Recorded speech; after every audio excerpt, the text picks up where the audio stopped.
Happy Wednesday!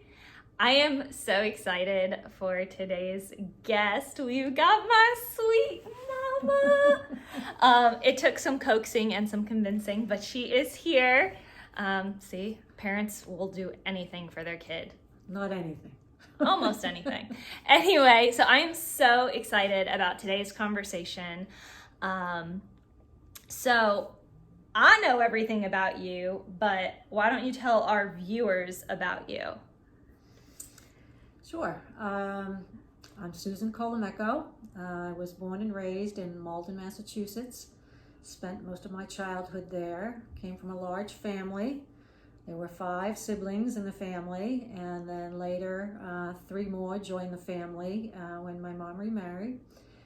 So there was always a lot going on, a lot of fighting, but a lot of fun. Never ran out of things to do. We had a great childhood and had some wonderful times and great laughs. When I think back of my past, I just have such fond memories of living in Malden and having so many giggles and laughs with my family and my siblings. So, and then from there, I had worked in Boston for a while, and when I was in my 20s, I was engaged, and I went down to the Virgin Islands as a last singles vacation. Last hurrah! My last hurrah. Down to the Virgin Islands. I had friends staying down there, so I went down there and spent some time with them. And at that point, I realized that I really wasn't ready to be married. There was a lot of divorce in my family, and I did not want to be divorced in my life.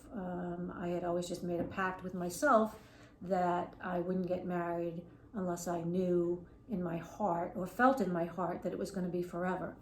And so I ended up moving to the Virgin Islands about 6 months later, after I broke off with my fiance, and worked down there for several years. And that's when I ended up meeting the love of my life, and ended up getting married down there. And he had been married previously, so had 2 stepsons, and just made me realize how wonderful it is to be a parent and play that mother role. And then my husband and I had Brianna. Hello. And eventually we decided, once she got a little bit older, we didn't really want to raise her in St. Thomas to put her in the schools down there. So we moved to Florida, and that's where the rest of the story starts. Yeah. So you, as she mentioned, my brothers are half brothers, but I was never raised to treat them as such. You always treated David and Adrian as your own and loved them as your own. Like there was no, there was really no differentiating. I didn't feel like, and correct me if I'm wrong, but I feel like you learned that from Grampy, because I feel like he really treated you and the 5 kids as his own. Oh, absolutely. When he married Nana. Absolutely, it works both ways. Yeah. My mom treated True. his kids True. like they were her own, and he treated my stepdad treated us.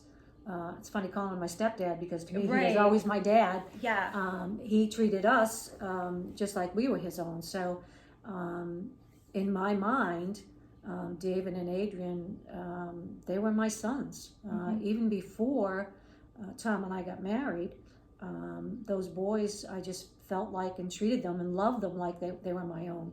And I had a very close relationship with them, and especially with David, because he spent so much time with us. Yeah. More so than Adrian. Adrian, we only got on during the summer, but David we had all the time, so we were extremely close. And even Adrian, when he came in the summers, I mean, we just had a great time. And you know, a lot of times it was just he and I, because his dad was always working. Mm-hmm. So a lot of times it was just Adrian and I spending time together. So. But I mean, going into that scenario of being a step parent to two teenage boys, essentially, David was. No, David was about 12 or 13. 13 and 8. But Adrian was younger. Right. So, like, how was that coming in as, like... It was fine. It was just, they really respected me, and I respected them, and tried to treat them as fairly as possible without overstepping as not being their mom even yet, or their stepmom yet, but just being there together as family, and just loving each other, and loving on them as best I could. Yeah. I guess I guess we can dive right in. As most of my viewers know, we lost my oldest brother, David, to the choice of suicide in 2007. Do you remember that day? Like, or let me backtrack. As a parent, did you see it coming? No, I never saw it coming with David. David was always the life of the party. David was just the funniest guy, the most lovable guy, and he was just always happy-go-lucky. There was a very soft, sentimental side to him. There were times when he would cry in my arms like a baby at 6 foot 2 inches tall, however tall he was, and but he was still, at times he needed his mom to cry to, and but still those were times of usually something over a girlfriend. Him and his girlfriend might have had a fight or something like that, but never ever did I expect or think that he would ever do something like that, or that he would ever be in that space, that state of mind, for him to make that choice. And I think that for me, the hardest thing was that I didn't see how he was suffering. Obviously, he was suffering, and I didn't see it. So that was very difficult for me because I was very close to him. Yeah. So, so for me that was hard that I didn't see that, because I thought that I was pretty intuitive as far as my children are concerned, but with that I just didn't see it coming. So that was difficult. Do you think it's you didn't see it, or you weren't educated in what the warning signs were? Or I don't think it wasn't that I wasn't educated, because I had been through it once before when my sister lost her son to the choice of suicide. So I tried to learn a lot about it at that point, but still you just never expect it. When I look back in hindsight, the last time I saw David was Christmas, and when I look back at photos from that day, I can see that there is a pain in his eyes that just didn't come all the way through to me at that time. But I think, you never really, even though you know the warning signs, when it's somebody that's that close to you, you just don't want to believe in your heart that somebody is really in that position. Yeah. Because I would say, like, I was 16 and I didn't, like, David was the happiest person I knew. Like, it shocked me. it flat out broke me, and we'll get into that in a little bit.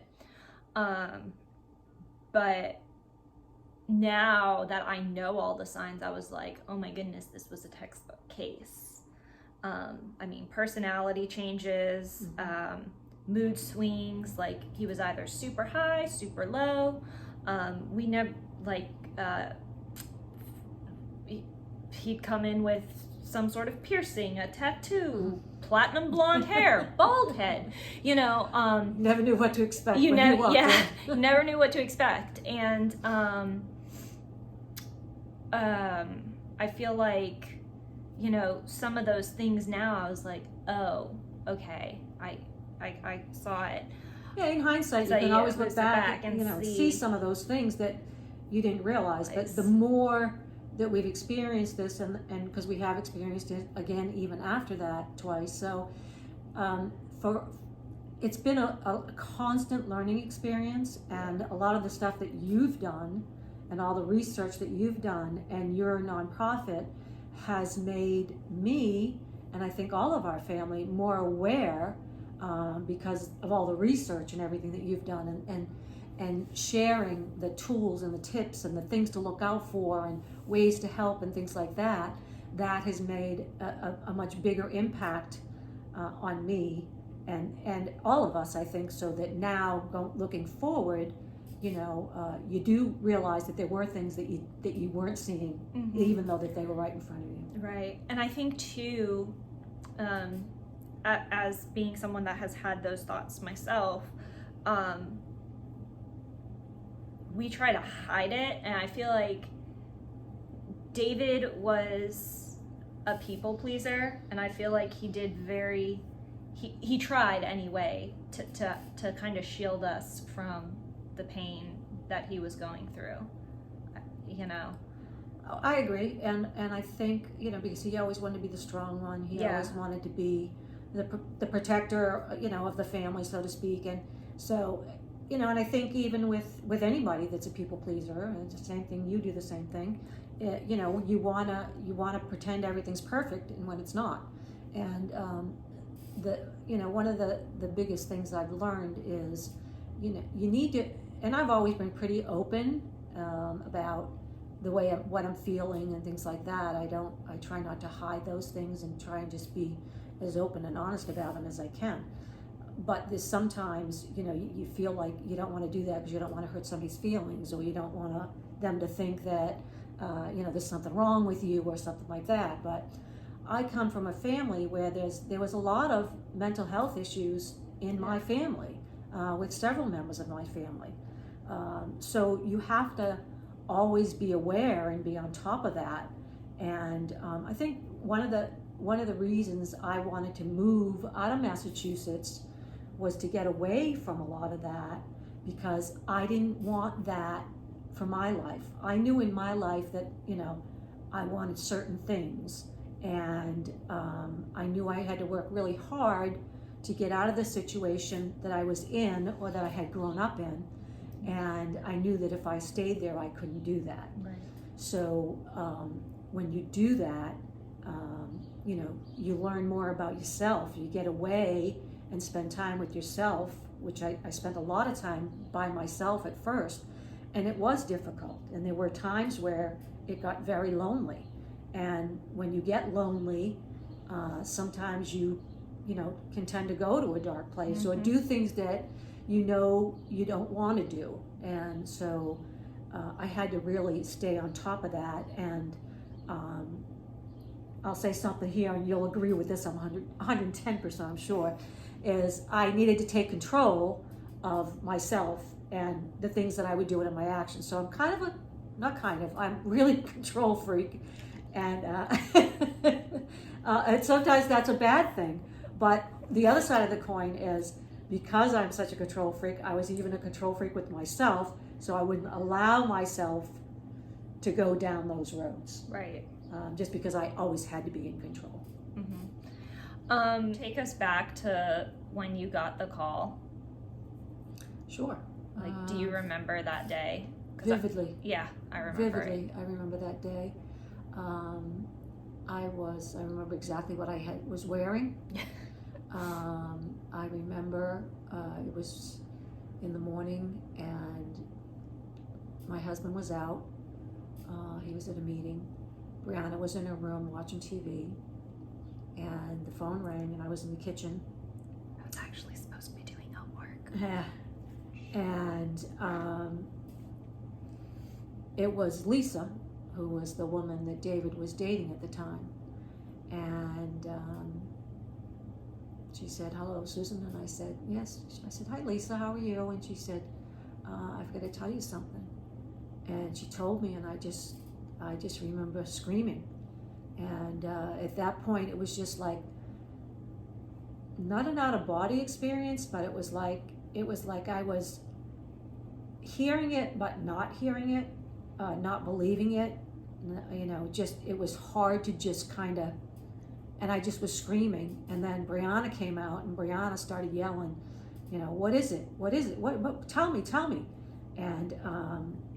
And then I told her, and it's just something that nobody should have to go through. For a parent, it's just unimaginable. It's just unimaginable pain. But that you don't know what to do. I mean, at that point, you just don't know what to do. But then you have to get into a mode of, okay, we need to tell people. I need to get in touch with my husband. I need to get him home. We need to get in touch with his brother. I need to contact my family. And then all of a sudden you're like, okay, we have to do all these things. Yes. So you just get into that mode and do what you have to do. And that's, all the grief doesn't come until after all that. Right. And the worst thing for me was after the fact at his memorial service, I was so caught up in my grief that I didn't take into consideration my husband's grief. I didn't take into consideration my daughter's grief. I didn't take into consideration Adrian's grief. So for me, that was the hardest thing, and that's my biggest regret, that I was so consumed with my own grief that I wasn't there for them. And they were children. They needed their mother at that point, and I couldn't be the mother that they needed at that point. So for me, when I look back at that whole time, that's the second hardest thing that I have to live with today, to this day. So, sorry, I didn't mean to upset you. No, it's okay. I remembered what I was going to ask you. Because we went through this tragedy, I feel like we never shied away from the conversation, though. I mean, even though we were caught up in our own grief, Dad handled his grief very much on his own. Adrian handled it, we all kind of handled it separately. We didn't handle it together, which in hindsight I don't necessarily agree was the right thing to do for our family unit. I agree 100% with that. Yeah. I think we all really needed each other, but we all went our separate ways. Yeah, and we all kind of pushed each other away. Right. I think we all thought we were trying to help each other. I know for me, in the child's perspective, I didn't want to burden my parents who had just lost a child. So I wanted to keep my grief to myself and not burden them. And I feel like they didn't want to put their grief on me as a child because those roles shouldn't be reversed. And there's a big age gap between me and both my brothers and I. There's a 19-year age gap between me and David, and then I think 12 or 13 between me and Adrian. Yeah. I can never remember if it's 12 or 13. And as I've mentioned, I handled that very poorly with cutting and stuff like that. Would you say that you, like were there any signs? For you? For me? Well, you were away at school at when it started getting bad, when you were away at college. Well, I started cutting, pretty sure the day David died. And again, yeah. Because I wasn't aware, Yeah. because I was going through my own stuff, but you know, when I did find out that she was taking her grief in that direction, because she didn't know how to handle the pain she was going through, she was taking it in another direction and her trying to hurt her, you know, control her own pain. And for me, it was important that, you know, she needed to get counseling. You know, she needed help, and it was the type of help that I was not able to give her. So, you know, she needed professional help. So we just encouraged that, and you know, so I felt good about that. That I, you know, I wasn't afraid to say you need counseling. I wasn't afraid to say, you know. And I think too, like I also felt comfortable enough to ask for it, which is I think important. Yep. Because a lot of times you just get caught up in life, and you know, you don't know. Like sometimes you do have to like say to your parent, "Hey, I'm struggling. I need help." But I do think even like I think more so after the cutting, and me getting into counseling for that, I feel like that kind of opened the lines of communication. And I know a lot of parents feel like if they talk to their kid about suicide and self-harm, they're gonna plant a seed. Would you agree or disagree with that statement? I disagree with that statement. I think that kids, they need their parents. They need their parents to be open and honest with them. They need to be able to ask them anything and let their kids be comfortable discussing anything with them. You know, it's so important that they feel that they have that safety net in their parents, and that they have direction and guidance from their parents that can help them through those situations. It's not easy, and every year that goes by, it gets more and more difficult for kids today, growing up in this world with bullying and just with the state of our country and everything that's going on. Yeah, social media. Social media. That was just starting when I was finishing school. Yeah, the Could social you media. imagine? Yeah, now I can't even imagine what kids are going through today with social media. It's very difficult, and more than ever, we need to be there for our children. We need to instill in them positive things, and not get so tied up in what we're doing in our lives that we say, here, take this phone or watch TV or do this as their babysitter, and that's where all these bad negative things are coming into play. Right. So for me, family time is so important. You need that connection, because when it comes right down to it, there's God and there's family, and if you have those two things strong in your life, you can get through it. Right. You can get through anything. I was rocked again. Years later, when my oldest sister decided that she didn't want to be here anymore, and she made that choice. At that point, I didn't know what to do. I wasn't sure how to be strong anymore. And my mom, who is one of the strongest women I know, I think that's where I get my strength from. Thank you, Mom. She, days later, bought me a Bible, and I really spent time in the Bible looking for answers, trying to get some idea as to how I could get that strength back. And it just made me realize that the only way that I could get through this and be strong and live life and be happy again, because you never forget, ever. It's with you always, every day. But you can get past it. you can be strong again. You can be happy again. And you don't need to feel guilty about that. It's okay to be happy.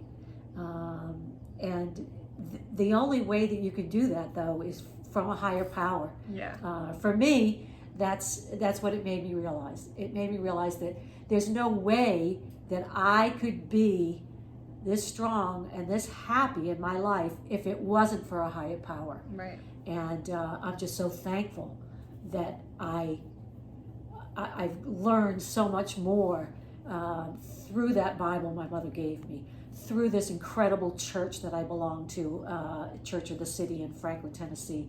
It's just through those things, it gave me back what I was afraid I might have lost forever. But I didn't. Right. I have a wonderful life. I have a wonderful family. But most of all, I've got the love of God. Yeah. Yeah. As Pastor Darren would say, so good. And I would say too, like, it,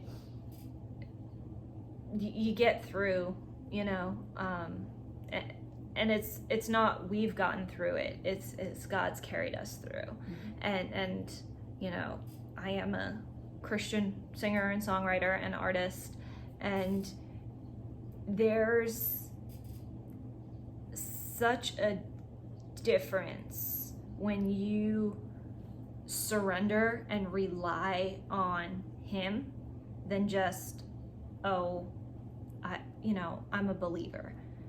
Like, being in relationship is so different. It's so true. I mean, you can go to church and not be, and that's not have a relationship with God. Yeah, all throughout growing up, we were in church every Sunday. Right. But I don't think, at least for me, we weren't in relationship with God until after these tragedies.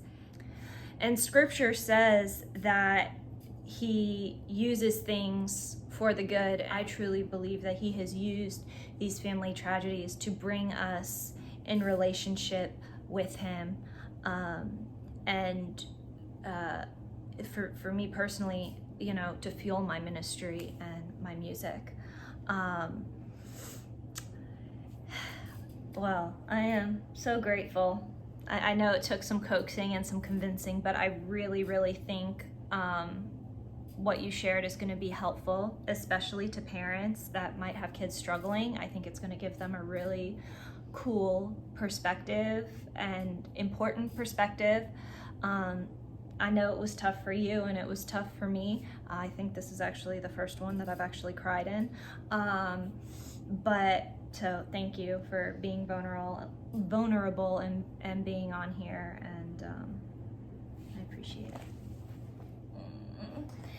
Thank you for doing everything you're doing, and making people aware of this, this situation, and to parents or anybody that knows anybody that's struggling. All I can say is be there, love them, be open to them, be honest with them, and just don't be afraid to start a conversation. Yeah, don't be afraid to ask the question. If you have even the slightest inkling that something is wrong, don't be afraid to ask the hard questions, because it could save their life.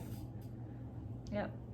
And as always, if you are struggling, I want you to know that you matter, you are loved, and you are a warrior. Until next time, friends. Bye. Bye.